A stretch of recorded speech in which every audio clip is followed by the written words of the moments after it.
नमस्कार, स्वागत है आप सभी का यूट्यूब चैनल पर। तो देखिए फ्रेंड्स, जो हम लोग ग्राउंड सामान्य ज्ञान का जो सीरीज चला रहे हैं, तो उसमें हम लोग क्या क्या देख चुके हैं। लेक्चर 1 जा चुका है, जिसमें कि मुगल साम्राज्य का पतन हम लोग पूरा पढ़ चुके हैं शॉर्ट्स की तरह। और दूसरा भी वीडियो अपलोड हो गया है, जिसमें कि यूरोपीय जो कंपनी जो कि भारत में आगमन होता है, कि उनका भारत में आगमन कब होता है, किस सीरीज़ से होता है, तथा उनकी जो प्रथम फैक्ट्रियाँ हैं वो किस सीरीज़ में स्थापित की गई थी, तो उनको भी हम लोग देख चुके हैं।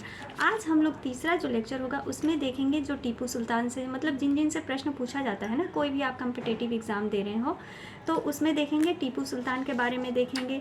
बालाजी राव हो गए जो पंजाब के महाराजा रंजीत सिंह हैं, उनके बारे में। सिराजुद्दौला जो बंगाल से रिलेटेड राज्य से। मीर जाफ़र हो गया, मीर कासिम हो गया। तो आज की इस क्लास में इन सारे टॉपिकों को हम लोग कवर कर लेंगे। चलिए बढ़ते हैं हम लोग अपने टॉपिक की तरफ और शुरू करते हैं। तो चलिए शुरू करते हैं। हम लोग सबसे पहले देखते हैं टीपू सुल्तान के बारे में। उससे पहले हैदर अली के बारे में हम लोगों को देखना होगा। तो देखिए, मैसूर जो राज्य था, हैदर अली का जन्म 1722 ईस्वी में मैसूर के कोलार ज़िले में हुआ था। कहाँ हुआ था? तो मैसूर का जो है कोलार ज़िला, वहाँ पर हुआ था। 1755 ईस्वी में डिंगडीगुल के किले का वो फौजीदार बनता है। फौजदार कौन बनता है? तो हैदर अली बनता है। और उसके बाद 1761 ईस्वी में वो मैसूर का शासक बन जाता है। हैदर अली ने प्रथम आंग्ल मैसूर युद्ध में अंग्रेज़ों को हरा देता है। द्वितीय आंग्ल मैसूर युद्ध में कौन रहता है? तो आयरकुट रहता है, उनका अंग्रेज़ों की तरफ से नेतृत्व करता है। जो कि कौन सा युद्ध था? तो पोटोनोवा का युद्ध था, जिसमें कि हैदर परास्त हो जाता है अंग्रेज़ों के द्वारा, मतलब हार जाता है अंग्रेज़ों से, और अंततः उसकी क्या हो जाती है? तो मृत्यु हो जाती है। उसके बाद आता है टीपू सुल्तान। तो टीपू एक पढ़ा लिखा योग्य शासक था। तो टीपू सुल्तान को कौन कौन सी भाषाओं का ज्ञान था? तो अरबी, फारसी, उर्दू एवं कन्नड़ भाषाओं का ज्ञान था। क्योंकि ये प्रश्न पूछा भी जाता है कि टीपू सुल्तान को किन किन भाषाओं का ज्ञान था। तो अरबी, फारसी, उर्दू एवं कन्नड़ भाषाओं का ज्ञान था।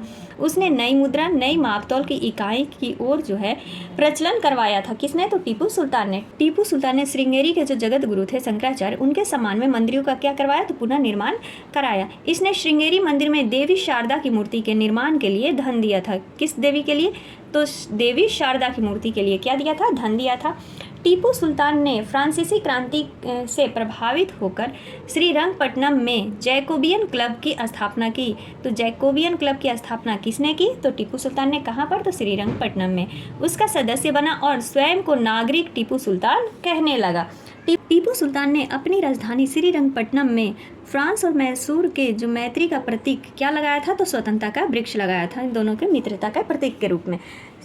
उसके 1796 ईस्वी में एक नौसेना बोर्ड का गठन किया। किसने? टीपू सुल्तान ने किया था। टीपू ने द्वितीय आंग्ल युद्ध में कमान संभाली, मतलब जब हैदर अली की मृत्यु हो जाती है तब यह कमान संभालता है। द्वितीय आंग्ल जो मैसूर युद्ध होता है उसकी। तृतीय आंग्ल मैसूर युद्ध में कैप्टन विंडोज ने टीपू को पराजित कर दिया। यानी अंग्रेजों की तरफ से फिर कैप्टन कौन था नेतृत्व कर रहा था? तो कैप्टन विंडोज था, जो कि टीपू को पराजित कर देता है। और श्रीरंगपट्टनम की संधि होती है यहीं पर। इस संधि में यह शामिल था कि टीपू जो सुल्तान है वो अंग्रेजों को 3 करोड़ रुपए देगा। किस संधि में? तो श्रीरंगपट्टनम की संधि में, जो कि तृतीय जो आंग्ल मैसूर युद्ध होता है उसमें यह संधि होती है। और यह कहा जाता है कि जो टीपू सुल्तान है वो अंग्रेजों को 3 करोड़ रुपया देगा। जब तक यह रकम नहीं दी जाएगी, टीपू सुल्तान के जो 2 पुत्र थे वो अंग्रेज के कब्जे में ही रहेंगे। चतुर्थ आंग्ल मैसूर युद्ध टीपू होता है, जिसमें कि टीपू सुल्तान मारा जाता है। अंग्रेजों ने वाडियार वंश के एक बालक कृष्णराज को मैसूर की गद्दी पर बैठा दिया। ठीक है, किस वंश का? तो वाडियार वंश का जो एक बालक था उसको क्या करते हैं? तो कृष्णराज को मैसूर की गद्दी पर बैठा देते हैं। मैसूर जीतने की खुशी में आयरलैंड के लॉर्ड समाज ने वेलेस्ली को मार्क्विस की उपाधि दी। तो वेलेस्ली को किसकी उपाधि दी? तो मार्क्विस की उपाधि देते हैं। अगला है हमारा आंग्ल मैसूर युद्ध। इन तीनों युद्धों को देख लेते हैं। प्रथम युद्ध कब हुआ? 1767 से 69 तक हुआ था। शासक कौन था? तो हैदर अली था मैसूर का। और गवर्नर जनरल कौन था? तो वो था लॉर्ड वेरेलिस्ट। और यहाँ पर इस युद्ध के दौरान कौन सी संधि होती है? तो मद्रास की संधि होती है। और पहले युद्ध में अंग्रेज जो है पराजित हो जाते हैं। द्वितीय युद्ध कब होता है? तो 1780 से 84 के बीच में होता है। यहाँ पर भी शासक कौन है? तो हैदर अली ही है। और गवर्नर जनरल कौन रहता है? तो वॉरेन हेस्टिंग रहता है। तो पूछ सकता है कि द्वितीय आंग्ल मैसूर युद्ध के समय अंग्रेजों का गवर्नर जनरल कौन था? तो वॉरेन हेस्टिंग था। और ये मंगलौर की संधि के द्वारा समाप्त किया जाता है। इसमें हैदर अली मारा जाता है और टीपू सुल्तान क्या होता है? तो इस युद्ध का कमान संभालता है। तीसरा युद्ध कब हुआ? तो 1790 से 92 के बीच होता है, जिसमें कि टीपू सुल्तान शासक होता है मैसूर का। और गवर्नर जनरल कौन था? तो लॉर्ड कॉर्नवालिस था और श्रीरंगपट्टनम की यहाँ पर संधि होती है, जिसमें कि अंग्रेज शर्त रखते हैं कि 3 करोड़ रुपया टीपू सुल्तान को हमें देना होगा। नेक्स्ट है चौथा युद्ध, जो कि 1799 में होता है, टीपू सुल्तान और लॉर्ड बेलेजली, जिसमें कि कौन सी संधि होती है, तो सहायक संधि होती है। और इस युद्ध में टीपू सुल्तान जो है मारा जाता है। तो ये जो भी 4 युद्ध हुए थे, आंगल मैसूर युद्ध इस प्रकार से थे, इसको आप लोग एक बार जरूर देख लीजिएगा। आगे बढ़ते हैं हम लोग।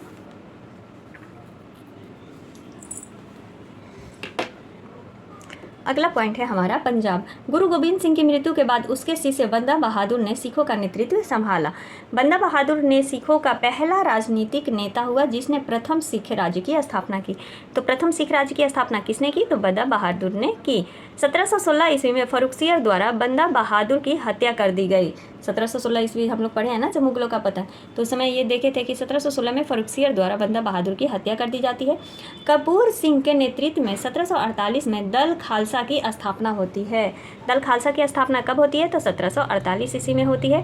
कपूर सिंह की मृत्यु के बाद जस्सा सिंह अहलुवालिया ने दल खालसा को 12 स्वतंत्र मिसलों में विभाजित कर देता है।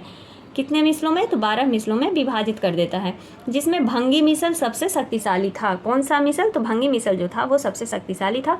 और सुकरचकिया मिसल को आधुनिक पंजाब के निर्माण का श्रेय दिया जाता है। तो आधुनिक पंजाब के श्रेय किस मिसल को दिया जाता है, तो सुकरचकिया मिसल को दिया जाता है। इससे ये सारे पॉइंट आप लोग को याद रखना होगा। देखिए फ्रेंड्स, आप लोग वीडियो बिल्कुल स्किप नहीं करिए, भले फास्ट मोड में कर करके आप लोग ज़रूर देखिए, लेकिन देखिए ज़रूर। कोई भी आप कम्पिटिटिव एग्ज़ाम की तैयारी कर रहे हो, सभी में ये मतलब पूछा ही जाता है इन सभी से। तो चलिए बढ़ते हैं हम लोग। महाराजा रंजीत सिंह 1792 से 1839 ईस्वी तक। रंजीत सिंह का जन्म कब हुआ, तो 13 नवंबर 1780 को हुआ था। उनके पिता महासिंह थे। रंजीत सिंह सुकरचकिया मिसल के थे, जिस पर रंजीत सिंह ने भंगी मिसल से लाहौर और अमृतसर छीनकर लाहौर को अपनी राजधानी बनाया। अफगान के शासक शहसुजा ने रंजीत सिंह को क्या किया था, तो कोहिनूर हीरा दिया था। किसने, तो अफगान का जो शासक था शहसुजा, उसने दिया था। फौज आइन रंजीत सिंह की अस्थायी सेना थी। उन्होंने लाहौर में तोप निर्माण का एक कारखाना भी खोला था। किसने, तो महाराजा रंजीत सिंह ने खोला था तोप निर्माण का कारखाना। रंजीत सिंह की सरकार सरकारी खालसा कहलाती थी। उन्होंने नानक शाही सिक्के भी चलवाए। नानक शाही सिक्के किसने चलवाए, तो महाराजा रंजीत सिंह ने चलवाए। 1839 ईस्वी में रंजीत सिंह की मृत्यु के बाद उनके उत्तराधिकारियों का क्रम इस प्रकार था: खड़ग सिंह, नैनीहाल, शेर सिंह और दिलीप सिंह। मतलब ये सारे क्या थे, उनके उत्तराधिकारी थे। इस प्रकार से वे राज्य को संभाले। आगे देखते हैं हम लोग। अगला जो राज्य है वो है हमारा बंगाल। बंगाल प्रांत, इसके बारे में पढ़ते हैं। तो स्वतंत्र बंगाल की स्थापना 1717 ईस्वी में मुर्शिद कुली खान ने की थी। किसने की थी, मुर्शिद कुली खान ने की थी। 1740 ईस्वी में अली वर्दी खां बंगाल का नवाब बना और उसकी मृत्यु के बाद सिराजुद्दौला बंगाल का नवाब बनता है। तो 1740 में अली वर्दी खां बनता है, उसके बाद सिराजुद्दौला बनता है। अब सिराजुद्दौला के कुछ पॉइंट देखते हैं।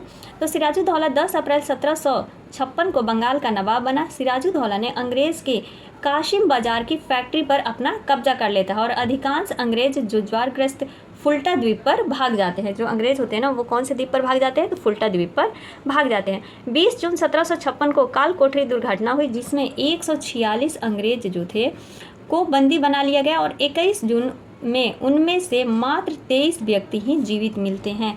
मतलब ये सोचिए कि उनको 146 लोग थे, उनको बंदी बना करके किसी जेल में डाल दिया जाता है, काल कोठरी जेल में डाल दिया जाता है, जिसमें क्या होता है कि सिर्फ 23 व्यक्ति ही जीवित निकलते हैं। अंग्रेज़ों ने पुनः कलकत्ता पर अधिकार कर लिया। 9 फरवरी 1757 को अंग्रेज़ों और नवाब के बीच अलीनगर की संधि होती है। किनके बीच, तो अंग्रेज़ और नवाबों के बीच। अगला है हमारा पॉइंट प्लासी का युद्ध, जो कि 23 जून 1757 को होता है। प्लासी बंगाल के नदिया जिले में भागीरथी नदी के बाएं ओर जो है ये स्थित है। ठीक है, तो प्लासी कहाँ स्थित है, तो बंगाल के नदिया एक जिला है ना, जहाँ की भागीरथी नदी के बाएं किनारे पर यह अवस्थित है। इस युद्ध में अंग्रेजी सेना का नेतृत्व क्लाइव ने किया और सिराजुद्दौला की सेना का नेतृत्व 3 लोगों ने किया। ये देखिए, तीनों नाम याद रख लीजिए, मीर जाफर, यार लतीफ़ खां और राजा दुर्लभ रॉय ने किया था। अंततः क्या होता है कि मीर जाफर का जो पुत्र है मीरन, उसके इशारे पर मोहम्मद बेग ने सिराजुद्दौला की हत्या कर देता है। प्लासी के युद्ध के समय आलमगीर द्वितीय मुगल बादशाह था। प्लासी के युद्ध के समय कौन मुगल बादशाह था, तो आलमगीर द्वितीय था। नेक्स्ट आ जाता है मीर जाफर के बारे में। चलिए इसके बारे में पढ़ लेते हैं। तो सिराजुद्दौला की मृत्यु के बाद क्लाइव ने 30 जून 1757 में मीर जाफ़र को क्या करता है, बंगाल का नवाब बना देता है। 30 जून 1757 को मीर जाफ़र को बंगाल का नवाब बना देता है। यह अंग्रेज़ों द्वारा बनाया गया बंगाल का पहला नवाब था। तो ये प्रश्न आ सकता है कि अंग्रेज़ों द्वारा बनाया गया बंगाल का पहला नवाब कौन है, तो मीर जाफ़र है। चूँकि वह एक अयोग्य शासक था, अंग्रेज़ों ने उसे हटाकर उसके दामाद मीर कासिम को बंगाल का नवाब बना देते हैं। अब देखिए अंग्रेज़ बेचारे क्या चाल चल देते हैं, मीर जाफ़र को बनाते हैं और फिर उसको अयोग्य शासक मानते थे वे लोग, अंग्रेज़ जो थे, फिर उसको हटा करके उसके जो दामाद रहता है मीर कासिम, उसको बंगाल का नवाब बना दिया जाता है। मीर कासिम का बंगाल का नवाब कब से कब तक शासनकाल था, तो 1760 से 1765 तक। मीर कासिम ने अपनी राजधानी को मुर्शिदाबाद से मुंगेर हस्तांतरित किया था। ये प्रश्न पूछा जाता है, इंपॉर्टेंट टॉपिक है कि किस शासक ने अपनी राजधानी को मुर्शिदाबाद से मुंगेर हस्तांतरित किया था, तो वो था मीर कासिम। मीर कासिम ने बंगाल में दस्तक के दुरुपयोग को रोकने के लिए आंतरिक व्यापार पर भी सभी प्रकार के शुल्क की वसूली क्या कर दी, बंद करवा दी थी। अंग्रेज़ों ने इसे अपने विशेषाधिकार की अवहेलना के रूप में लिया और जुलाई 1763 में मीर जाफ़र को पुनः बंगाल का नवाब बना देता है। अंग्रेज़ों को लगने लगता है कि ये मतलब हमारे अकॉर्डिंग नहीं चल रहा है, उनकी अवहेलना हो रही है उनके जो अधिकारों की, तो इसलिए वो क्या करता है, इसको फिर हटा करके किसको बना देता है, तो मीर जाफ़र को दोबारा बंगाल का नवाब बना देता है। मीर कासिम ने बंगाल छोड़कर अवध नवाब शुजाउद्दौला के यहाँ शरण ले लेते हैं, जो मीर कासिम था। बक्सर का युद्ध 22 अक्टूबर 1764 ईस्वी में होता है। बक्सर के युद्ध में कौन कौन लड़ते हैं, तो अंग्रेज एक तो हो जाते हैं और मीर कासिम, अवध का जो नवाब होता है सिराजुद्दौला, और मुगल बादशाह शाह आलम द्वितीय, ये तीनों एक तरफ से अंग्रेज़ों के साथ युद्ध करते हैं। बक्सर के युद्ध में अंग्रेजी सेना का नेतृत्व कौन कर रहा है, तो हेक्टर मुंडर ने किया। इस युद्ध में अंग्रेज विजयी हुए। इस युद्ध के बाद अंग्रेज़ों की भारत में वास्तविक सत्ता की क्या होती है, तो स्थापना होती है। किस युद्ध के बाद, तो बक्सर के युद्ध के बाद। तो ये भी प्रश्न पूछ सकता है कि किस युद्ध के बाद अंग्रेज़ों का भारत में वास्तविक सत्ता की स्थापना होती है, तो बक्सर के युद्ध के बाद। 12 अगस्त 1765 ईस्वी को क्लाइव ने शाह आलम से इलाहाबाद की प्रथम संधि की। किससे, तो शाह आलम से इलाहाबाद की प्रथम संधि करता है 12 अगस्त 1765 ईस्वी में। बंगाल में द्वैध शासन की शुरुआत 1765 में हुई। लियो कार्टिस को द्वैध शासन का जनक माना जाता है। किसको माना जाता है, तो लियो कार्टिस को जो है द्वैध शासन का जनक माना जाता है। लेकिन 1722 ईस्वी में वॉरेन हेस्टिंग ने बंगाल में द्वैध शासन का अंत कर दिया। तो लगाता कौन है, लियो कार्टिस, और हटाता कौन है, तो हेस्टिंग हटा देता है और कार्टिस क्या करता है, यानी कांटे की तरह लागू कर देता है। अंग्रेज़ों ने अपने दीवानी कार्यों को संचालित करने के लिए बिहार में राजा सिताब रॉय, बंगाल में मोहम्मद राजा खान एवं उड़ीसा में दुर्लभ राय को नियुक्त करते हैं। जो अंग्रेज़ होते हैं वो अपने दीवानी कार्यों को मतलब चलाने के लिए इन सभी को नियुक्त करते हैं। अंततः अंग्रेज़ों ने नवाब शुजाउद्दौला के साथ 16 अगस्त 1765 ईस्वी में इलाहाबाद की द्वितीय संधि करते हैं। किसके साथ, तो शुजाउद्दौला के साथ। अंगल और मराठा का संघर्ष देखिए, यानी अंग्रेज़ों और मराठाओं के बीच जो युद्ध हुए थे उनको देख लेते हैं। प्रथम युद्ध 1775 से 82 के बीच हुआ था, जिसमें संधि जिससे युद्ध प्रारंभ हुआ था सूरत की संधि से, और वह संधि जिससे कि युद्ध समाप्त हुआ था तो सालबाई की संधि से युद्ध समाप्त हुआ था। इसमें बंगाल का गवर्नर कौन था, तो बंगाल का गवर्नर वॉरेन हेस्टिंग था प्रथम युद्ध में। द्वितीय युद्ध कब होता है, तो 1803 से 6 ईस्वी तक चलता है। इसमें कौन सी संधि होती है, तो वासीन की संधि से यह शुरुआत होता है और ख़त्म की संधि से होता है, तो राजघाट की संधि से, यानी 804 ईस्वी में राजघाट की संधि के द्वारा यह ख़त्म किया जाता है। इसमें बंगाल का गवर्नर कौन रहता है, तो जॉर्ज बॉलो रहता है। तृतीय युद्ध से इतना याद रखना है कि ये कब हुआ था, तो 1817 से 1818 ईस्वी तक हुआ था। उस समय बंगाल का वो गवर्नर कौन था, तो बंगाल का गवर्नर था लॉर्ड हेस्टिंग। द्वितीय में कौन था बंगाल का गवर्नर, तो जॉर्ज बॉलो था, और प्रथम में वॉरेन हेस्टिंग था। तो ये आंग्ल मराठा युद्ध से कुछ पॉइंट थे। अब देख लेते हैं अगला जो हमारा है अवध से भी प्रश्न पूछता है, तो बस 2 मिनट की वीडियो होगी, इसको भी देख ही लेते हैं। अवध को अंग्रेजी और मराठा राज्यों के बीच होने के कारण बफर राज्य कहा जाता है।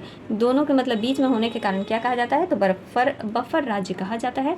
शहादत खां यानी बुरहान मुल्क ने अवध को 1722 ईस्वी में स्वतंत्र घोषित कर दिया था। शहादत खां के बाद सफदरजंग अब्दुल मंसूर खां अवध का नवाब बना और फिर इसका पुत्र शुजाउद्दौला अवध का नवाब बनता है, जो कि बक्सर के युद्ध में हार जाते हैं, ठीक ना।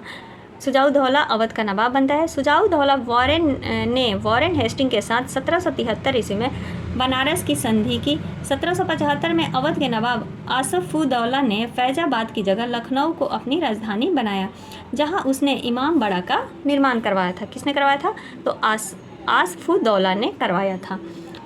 वाजिद अली शाह अवध का अंतिम नवाब था। इसी के शासनकाल में अवध पर कुशासन का इल्ज़ाम लगाकर अंग्रेज़ों ने 1856 ईस्वी में ब्रिटिश शासन को मिला लिया था। तो ये पॉइंट पूछा जाता है कि किस पर जो अंग्रेज़ थे वो कुशासन का इल्ज़ाम लगाते हैं और फिर से अंग्रेज़ी शासन में मिला लेते हैं। तो वो थे वाजिद अली शाह, जिन पर कि अंग्रेज़ कुशासन का इल्ज़ाम लगाते हैं और 1856 ईस्वी में अंग्रेज़ जो होते हैं वो अवध को अपने शासन में मिला लेते हैं, साम्राज्य में यानी।